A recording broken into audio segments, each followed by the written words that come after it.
Hello, my name is Leonard WACKER. I am 22 years old and currently studying in Berlin at the University of Arts with Professor Axel Gerhardt. I would say the most outstanding characteristic or feature about the University of Arts here in Berlin is the location itself.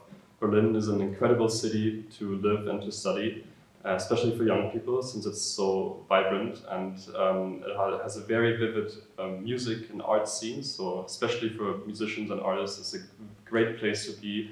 There's an incomparable offer of concerts and festivals and lots of things happening. So you can basically go to a concert every night if you want, at least during normal times. In the several venues that we have here, and we have lots of other very important and beautiful cultural institutions, museums that you can go to and you can get inspired through and really work your way through it.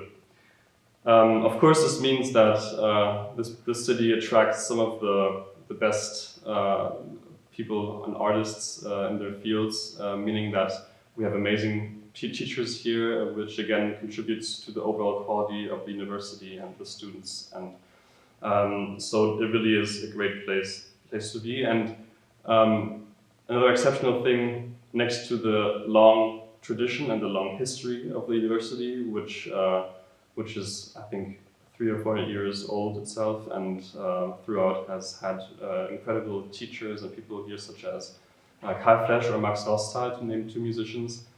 Another exceptional thing is that it is not only a music conservatory, so we're not only musicians here, but as the name states, it is a university of the arts. So we have several faculties, not only music, but also dance and design, and you can study several things here. You can study architecture and media and visual arts, of course, as well. So it becomes this incredibly diverse place with endless inspiration, and even though the exchange in between the students is limited, because obviously we have, I think, 15 buildings and campuses. There's not a real exchange between all of them, but still you meet other people from other fields, and it's always beneficial to talk to these people and really get inspired by them.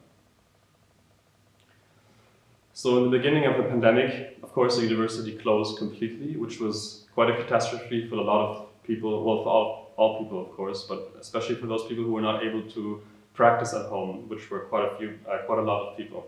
Luckily, I was able to practice at home, but a lot of people weren't. And for those people, the university opened quite soon, in like an emergency state, and people were allowed to practice, and one-on-one lessons were allowed again after a few months of online lessons via platforms like Zoom. Which actually worked quite well for some things. For example, technical work actually worked more or less okay. But of course, for any kind of musical work, it's completely it's a catastrophe. So it doesn't work, as I'm sure everyone experienced who tried. And so meanwhile, we actually do have concerts again, for example, in a very restricted and regulated manner, just like everything here right now, with registration and online registration, and of course there's no audience. Sometimes some people from the university staff and students are allowed, but no one from outside. But then again, a good thing about this university and about the big university is we have sound engineers, very, very good sound engineers, who are able to record these videos and stream them. And you can find a lot of these online as well, if it may interest you. And so there is sort of like an audience, but it's online. But it's an interesting experience to open these formats to this, sort of new experience of having it online. What I feel very strongly, though, during this pandemic is the way it puts your most basic character traits and views that you have on what you're doing, and puts them to a test. It really tests how strong is your motivation, your ambition, your energy, your perseverance as well. Because through the absence of these outside events that we have, these events that we actually practice for and live for, the concerts and the experience of playing for people and being in touch with the with these external recipients, they're gone. And so instead we have a process of solitude in a way, that we spend time with ourselves and seeing the crisis that many artists and musicians are in, we ask ourselves a lot of questions, and very fundamental questions, such as, what are we really doing? Who are we really doing it for? What are we ourselves, what are we getting out of it? And how much do we really need it? And how much do we really want it?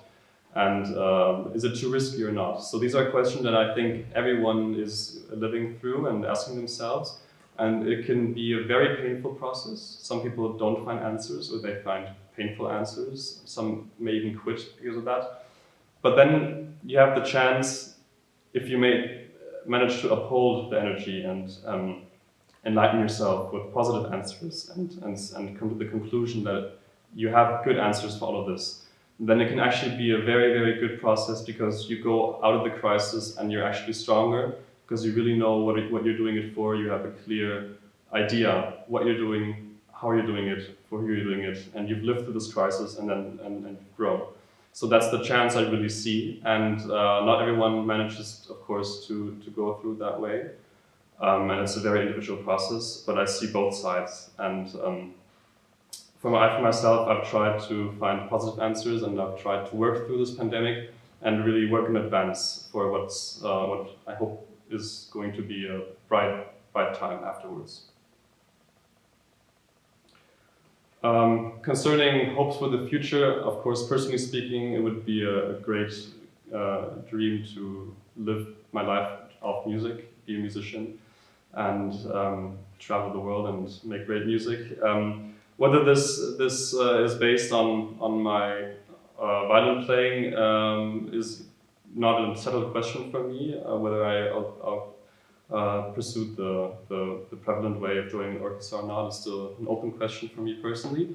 But being in Berlin and studying the violin here is definitely a very, very solid groundwork for whatever may come musically and as a career afterwards. But of course, all of this won't be able to happen, and the ultimate precondition for this is, and this is the first thing that comes to mind, of course, especially in these times, is that all of this won't be possible without us going back to normality in a way, for this pandemic to end, for music to appear again, to have concerts, and for the art and music scene to live again freely. And my hope and my dream in that manner is really that it will not only be a recovery of what we experienced in the last year, or actually 1.5 years, but in a restoration sense, but that actually through the absence of art and music, and through the painful absence, that we will really have come to learn what it means for us and how much we need it.